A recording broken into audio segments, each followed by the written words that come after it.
Welcome to the It's Your Effing Journey podcast. My name is Melissa Hemming, and if a life coach and a therapist had a baby, you would get me. It's really funny. I don't know that I've ever recorded like back-to-back episodes, but here we are. So I'm wearing the same clothes that I did before.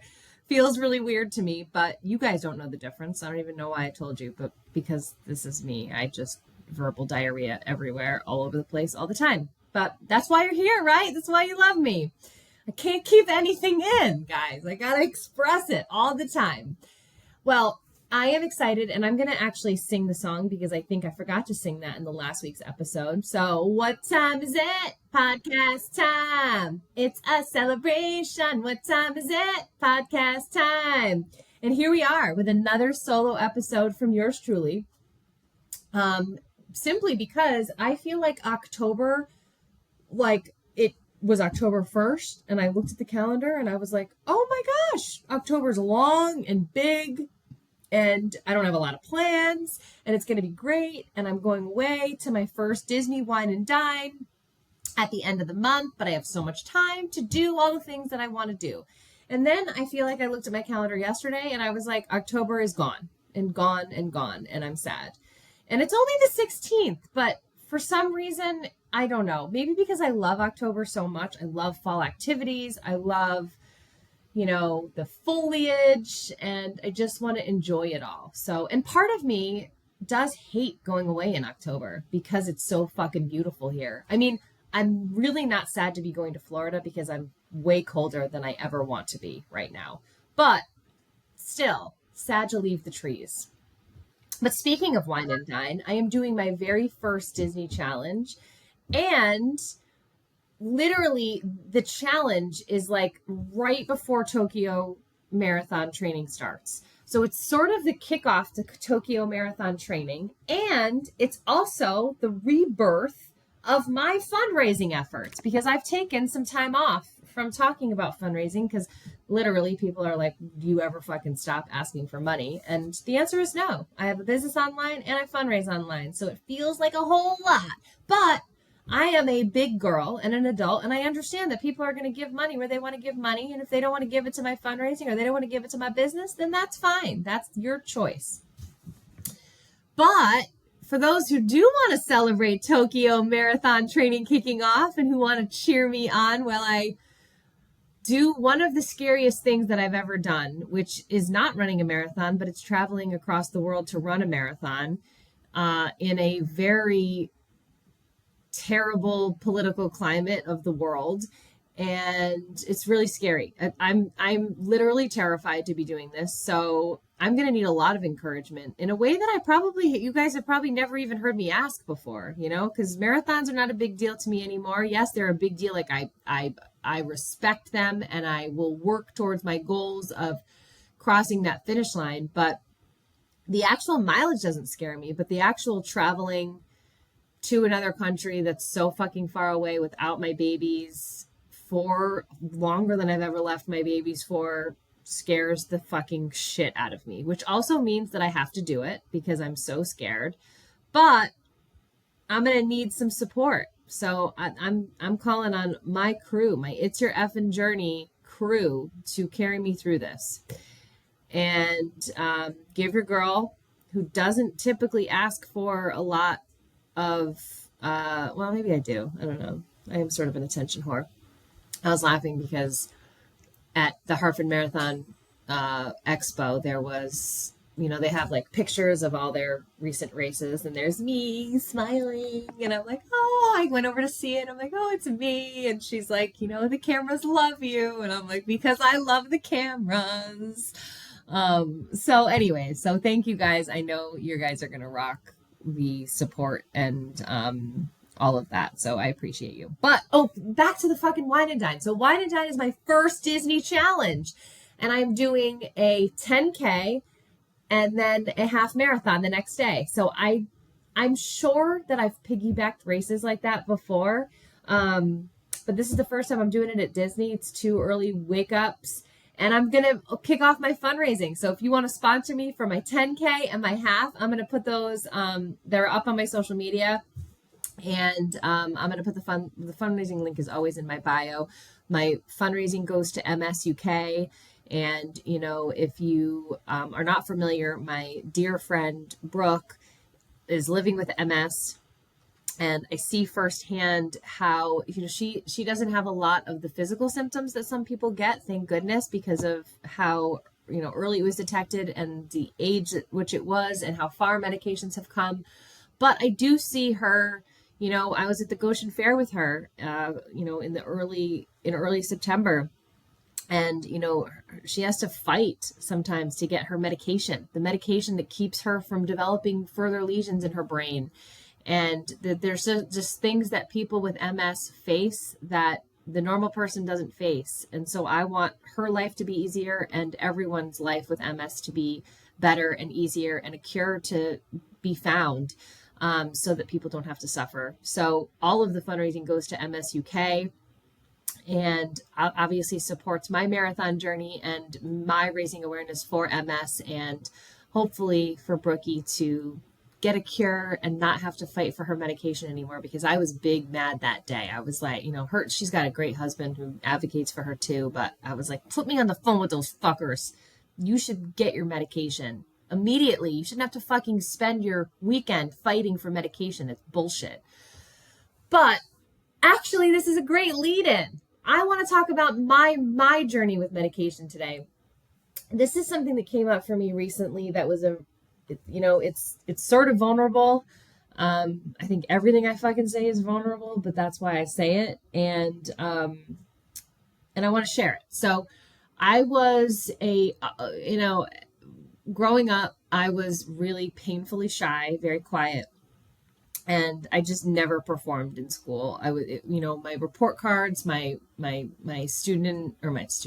teacher conferences always were like, Melissa doesn't apply herself. She could be doing better. She's not giving it her all, blah, blah, blah, blah, blah. My whole life was like this. And then it wasn't until, but I sort of always I think my son in a lot of ways is like me. It's like, you're not failing, so we're not going to like give you academic interventions necessarily. You're just average. You're not causing problems in the classroom in terms of like being disruptive or having, you know, anger or anything like that. So we're not going to give you any other sort of supports that way. You're just sort of like left to exist. I think that's my academic experience. And then I started going to boarding school sophomore year. And I don't know if it's someone there that was like, let's have her tested. But my parents took me to Springfield, Mass to get tested. And it was really intensive, like neuropsych testing. And I came away with a diagnosis of ADHD.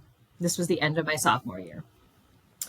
And literally, that was when my life changed. My life fucking changed with that diagnosis, because with that diagnosis, I was all of a sudden like given tools to handle my ADHD. And I remember one of those early tools being a dry erase board, and I would write everything down that I needed to accomplish and happily cross that shit off. And to this day, I still love crossing shit off on my to-do list.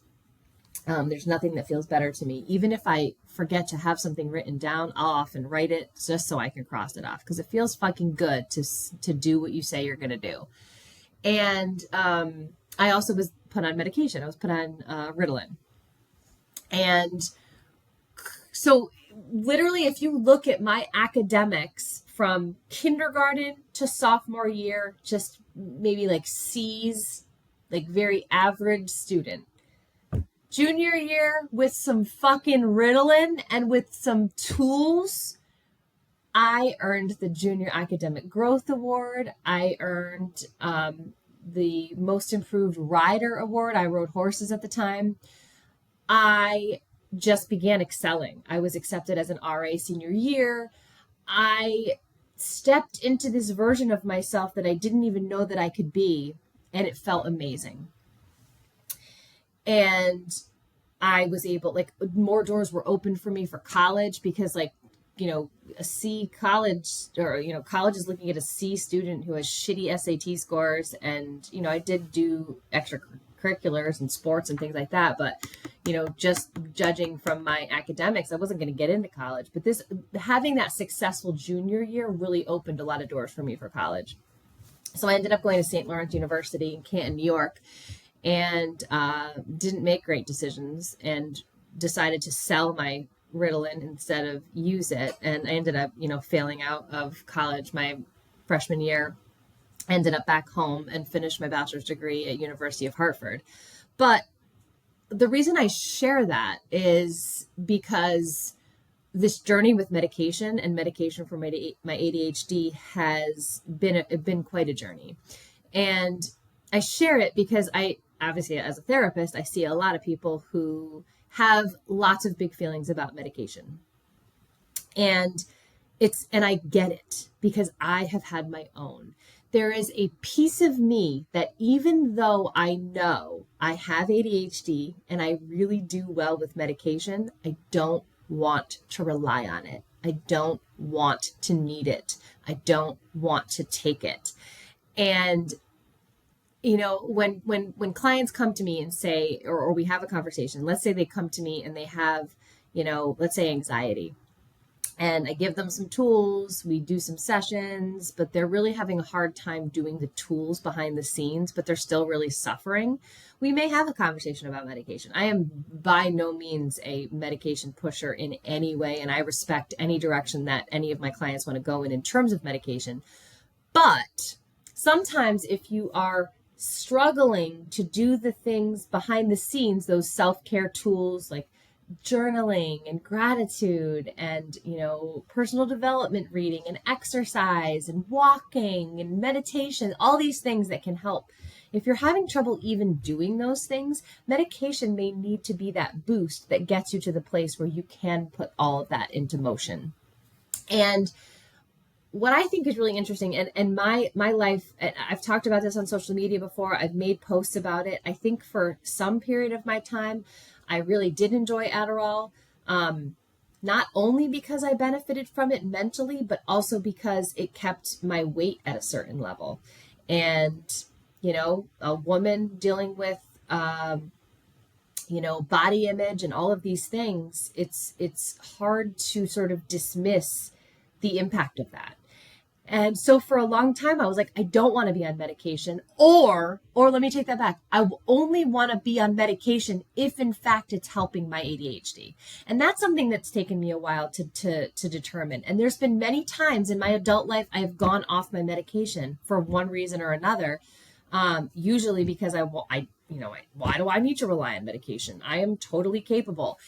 And this one's tricky because, I really push for having self-awareness, having insight into your own mental health and what you're doing, what your life is like, how you're showing up. This is the only time that feedback from other people has been beneficial to me when it comes to medication. And what that looks like for me and what that's looked like in my life is sometimes when the people closest to me are noticing certain behaviors of me and asking if I'm on medication. First of all, that's triggering. And I know a lot of people on medication can sort of relate to that. If you are sort of in a conversation where someone's like, are you taking your meds? It feels like a fucking hit to to yourself.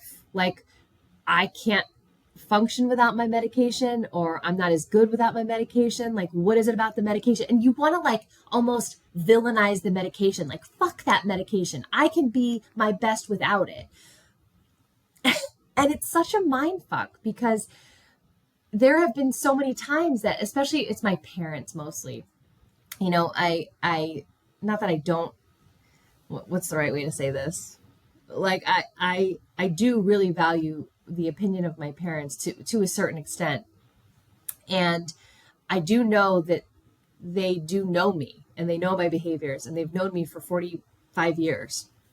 And when they say to me, in a gentle way, like, are you taking your medication? Or I noticed, this sort of behavior, although it feels shitty to me, I feel like crying. It feels like I have to pay attention to it.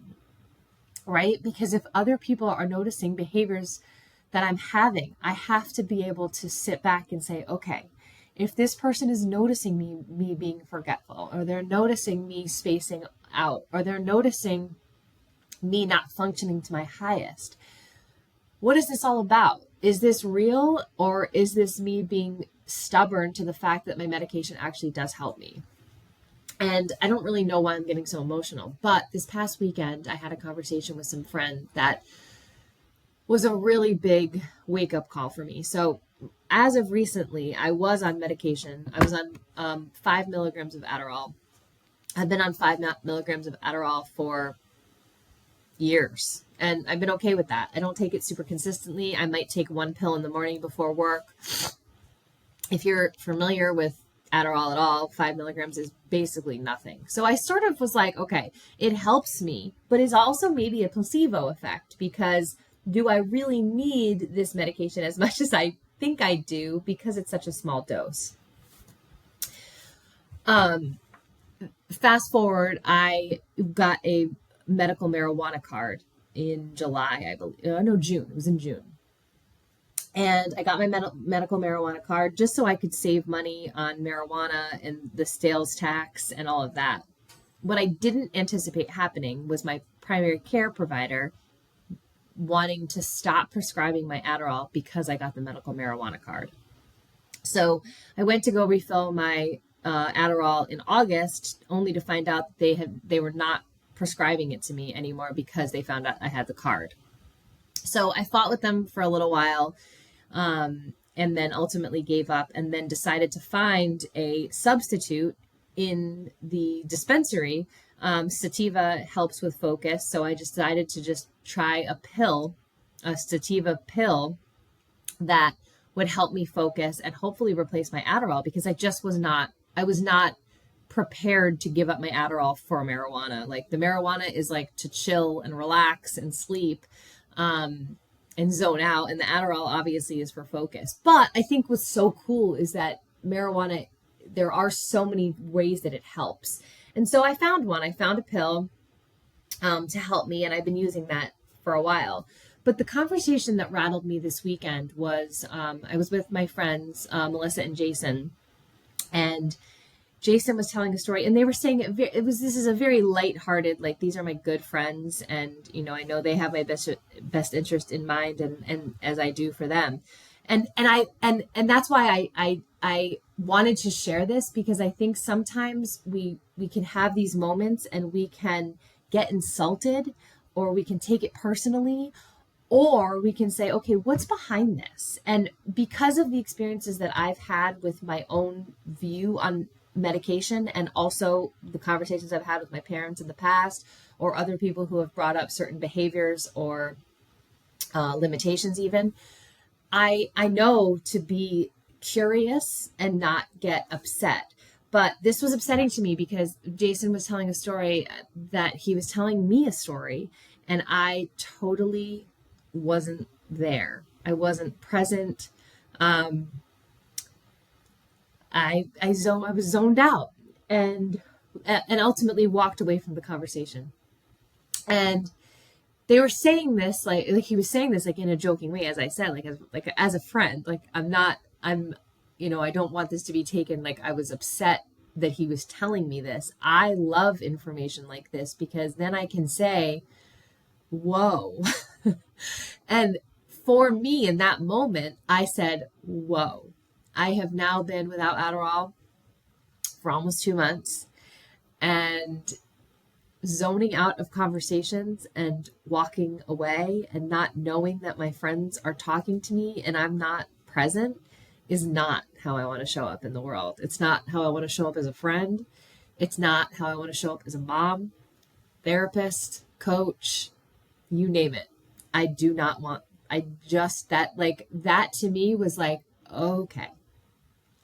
That to me, I took that as, even though they were sort of joking about it, I took that as sort of the same conversation that I would have with my parents, who were like, are you taking your medication?